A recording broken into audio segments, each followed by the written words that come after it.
युधिष्ठिर बोले, श्री कृष्ण, आपने शुभ कारिणी सफला एकादशी का वर्णन किया है। अब कृपा करके शुक्ल पक्ष की एकादशी का महत्व बताइए। उसका क्या नाम है, कौन सी विधि है तथा उसमें किस देवता का पूजन किया जाता है। भगवान श्री कृष्ण ने कहा, राजन, के शुक्ल पक्ष की जो एकादशी है उसे बतलाता हूँ। सुनो महाराज, संसार के हित की इच्छा से मैं इसका वर्णन करता हूँ। राजन, प्रोक्त विधि से ही यत्नपूर्वक इसका व्रत करना चाहिए। इसका नाम पुत्रदा है।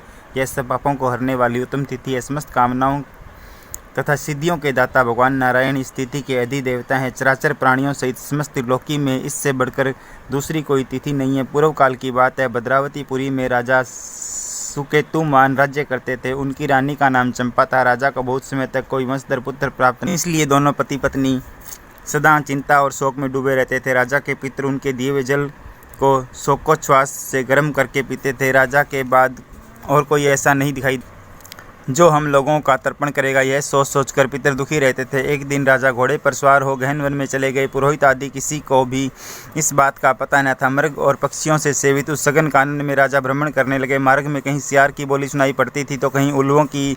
जहाँ तहाँ रीछ और मृग दृष्टिगोचर हो रहे थे। इस प्रकार घूम घूम कर राजा वन की शोभा देख रहे थे। इतने में दोपहर हो गया। राजा को भूख और प्यास सताने लगी। वे जल की खोज में इधर उधर दौड़ने लगे।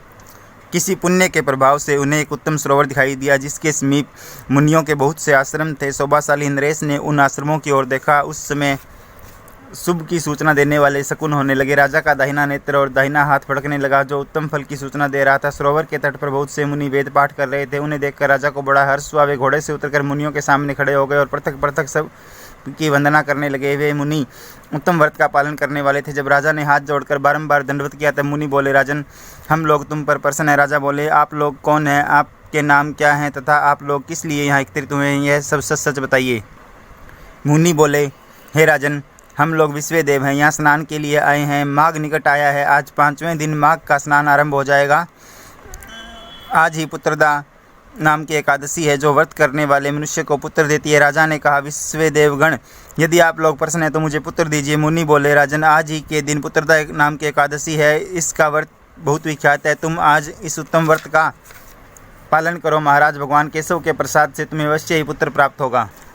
भगवान श्री कृष्ण कहते हैं, युधिष्ठिर, इस प्रकार उस मुनियों के कहने पर राजा ने उत्तम व्रत का पालन किया। महर्षियों के उपदेश के अनुसार विधि पूर्वक पुत्रदा एकादशी का अनुष्ठान किया। फिर द्वादशी को पारण करके मुनियों के चरणों में बारंबार मस्तक झुकाकर राजा अपने घर को आए। तदनंतर रानी ने गर्भ धारण किया। प्रसव काल आने पर पुण्यकर्मा राजा को तपस्वी पुत्र प्राप्त हुआ जिसने अपने गुणों से पिता को संतुष्ट कर दिया। वह प्रजाओं का पालक हुआ। इसलिए राजन, पुत्रदा का उत्तम व्रत अवश्य करना चाहिए। मैंने लोगों के हित के लिए तुम्हारे सामने इसका वर्णन किया है। जो मनुष्य एकाग्रचित होकर पुत्रदा का व्रत करते हैं वे इस लोक में पुत्र पाकर मृत्यु के पश्चात स्वर्गामी होते हैं। इस महात्म्य को पढ़ने और सुनने से अग्निष्टोम यज्ञ का फल मिलता है। जय श्री कृष्णा। साथियों, अगर आपको यह महात्म्य पसंद आए तो इसे लाइक व शेयर जरूर करें और चैनल को सब्सक्राइब